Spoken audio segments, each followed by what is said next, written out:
Lawyers for Chicago rapper Lil Durk say prosecutors do not have enough valid evidence to convict him in a murder-for-hire plot. Durk Banks has been jailed since late October in connection with a plot to kill a Georgia rapper known as Quando Rondo, real name Tyquan Bowman.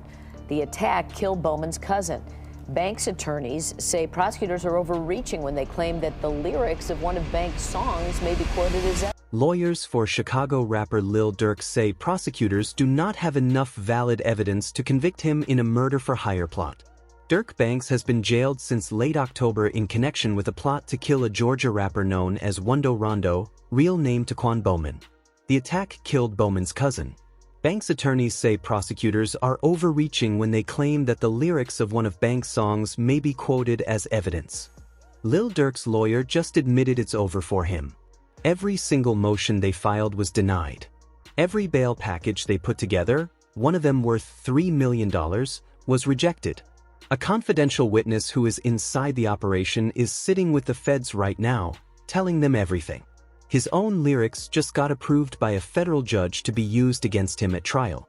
The credit card tied to his label paid for the flights and rental cars of the shooters, and prosecutors are claiming this man put out bounties on 7 different people after King Von died. His team has been fighting this case from every angle possible, and they have nothing to show for it. The judge keeps saying no. The feds keep finding more, and the trial is coming. There is no version of this that ends well for Durk. This is a federal murder-for-hire case, and the man sitting in the middle of it is Lil Durk, one of the biggest names in rap, period. So today we're breaking it all down. The arrest, the evidence, the witnesses, the motions that keep getting denied, the lyrics being used against him, the confidential informant who claims Durk put bounties on not just 1, not just 2, but 7 people. We're going through all of it piece by piece, like a case file, because y'all deserve to understand exactly what Durk is up against. Let me break it down for you. To understand where we are right now, we have to go back to November 6, 2020, Atlanta, Georgia. King Von, one of Durk's closest artist signees, his day one, his brother, gets shot and killed outside a hookah lounge.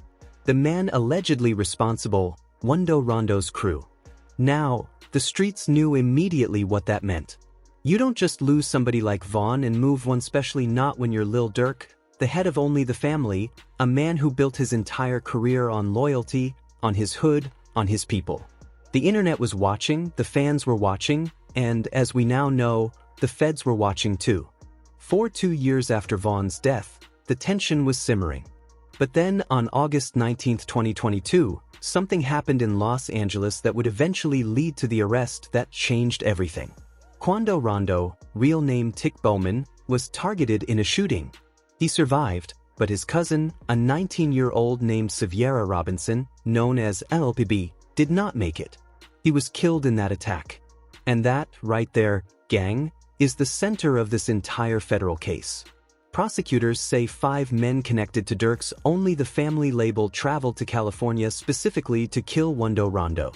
Their flights, their rental cars all paid for with a credit card tied to the label. That's not a coincidence. That's a paper trail. And the feds followed every single dollar. Now, fast forward to October 23, 2024. Federal authorities moved in and arrested 5 affiliates: Kayvon Grant, DeAndre Wilson, Keith Jones, David Lindsay, and Asa Houston. All of them were hit with the same heavy charges: conspiracy to commit murder for hire, committing murder for hire involving a death, and the use of a machine gun in a violent crime resulting in death. But wait, that's just the beginning. Because one day later, October 24th, United States Marshals pulled up to Broward County, Florida, and arrested Lil Durk himself, born Durk Devontae Banks, the label boss, the alleged architect of the whole operation. Prosecutors aren't saying he pulled the trigger. They're saying something they believe is worse: that he ordered it, that he financed it, that he offered money, music opportunities, and lucrative record deals to anyone willing to murder Quando Rondo. That's the allegation: murder for hire. And under federal law, that carries a minimum of life in prison. Maximum. Legal analysts have thrown around the word death penalty, though prosecutors eventually confirmed in June 2025 that they would not be seeking capital punishment. But life in prison with no bail, that's still on the table, fam. And Durk has been locked up at MDC Los Angeles ever since. No bail, no freedom, just a cell and a legal team fighting for his life.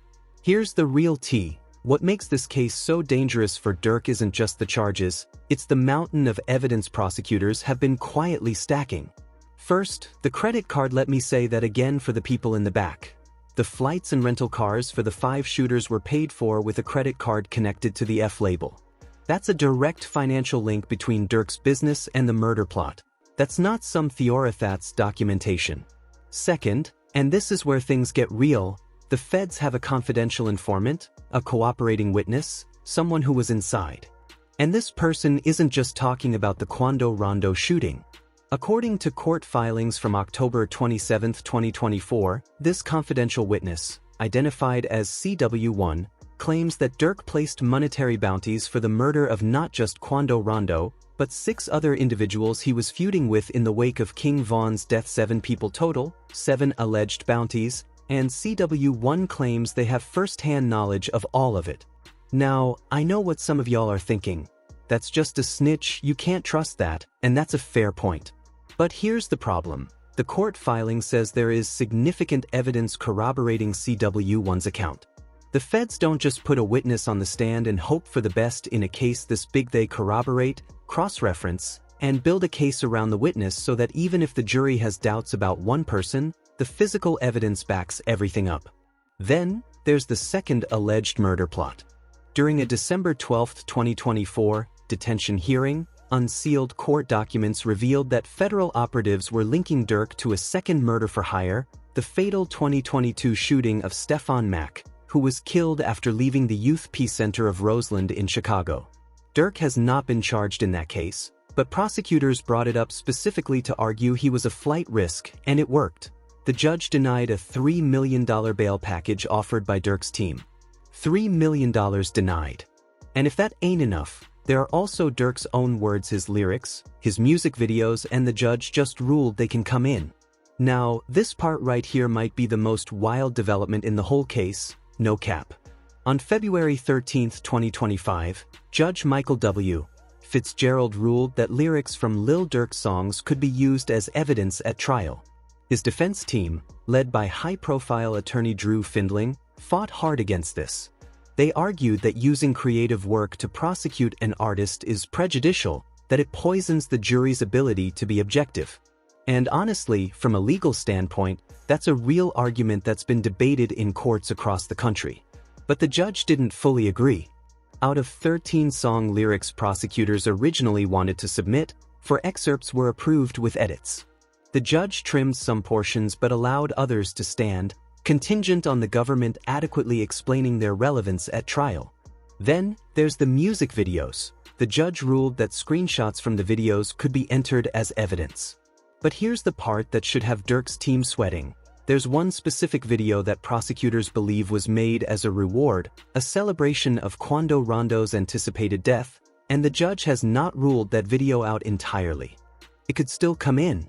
But that's not even the craziest part. The judge also allowed 2 other pieces of evidence tied to motive. 1, fan comments posted on Durk's ex-Twitter account showing the public pressure he faced to retaliate for King Von's death. 2, Durk's own statements from an interview on DJ Academic's podcast where he talked about that pressure himself. Think about that, his own interview, his own words about feeling the pressure to get revenge for Von. The prosecution is going to play that for the jury and say, this is why he did it. This is the motive in his own words. That's not a good look for real. Now, let's talk about the legal strategy, because this is where the story of "it's over" really starts to crystallize. Durk's team, and look, Drew Findling is a real attorney who's handled major cases. They have been fighting, filing, and pulling every lever available to them, and almost every single time the court has said no.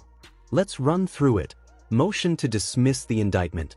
Durk's defense argued that prosecutors were misusing rap lyrics and presenting misleading information to build their case. They wanted the whole thing thrown out. The motion was pushed back and denied. The indictment stands. Motion to challenge the prosecutor's appointment. The defense tried to disqualify the federal prosecution on constitutional grounds, arguing against the legitimacy of the appointment of the prosecutors handling the case. Denied. No relief given. Bail motion number 1.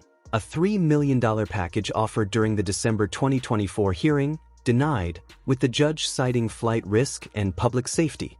Bail motion number 2. Over $2.7 million combined.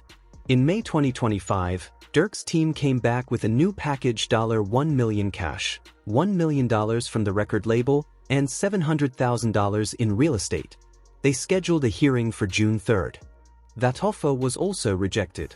Evidence suppression motions. The defense has tried to suppress various pieces of evidence, including communications and alleged statements. Prosecutors pushed back aggressively, and the court has largely sided with the government. Every road leads to the same destination: denied.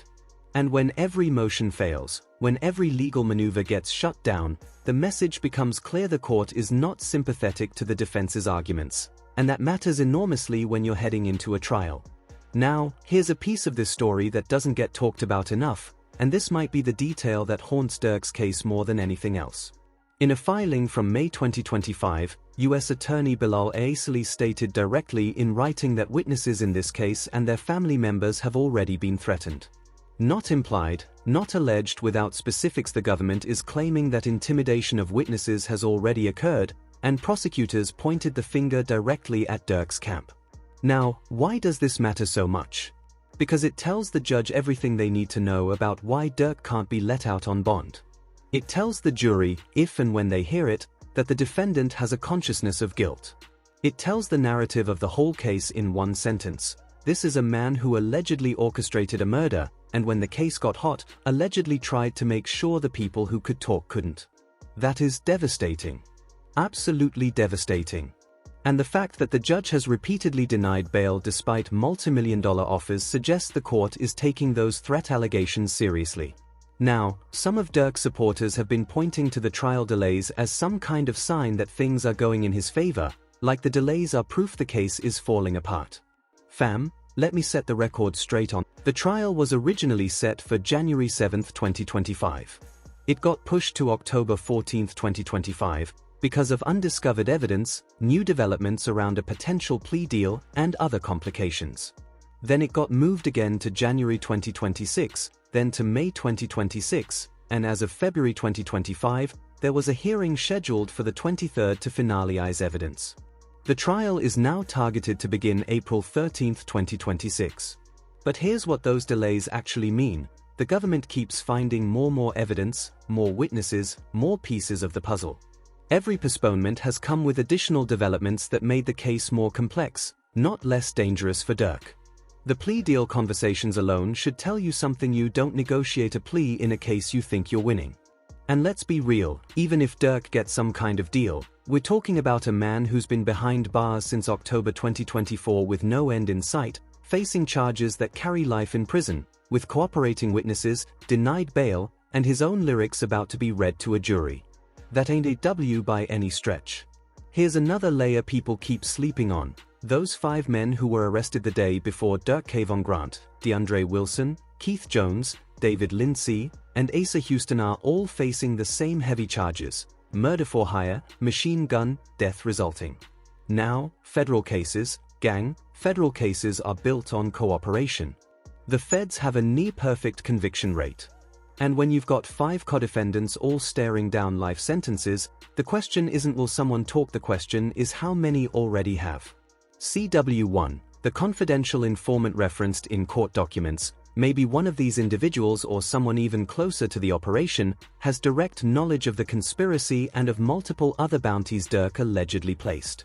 That level of detail, that specificity, that doesn't come from somebody on the outside looking in, that comes from somebody who was in the room.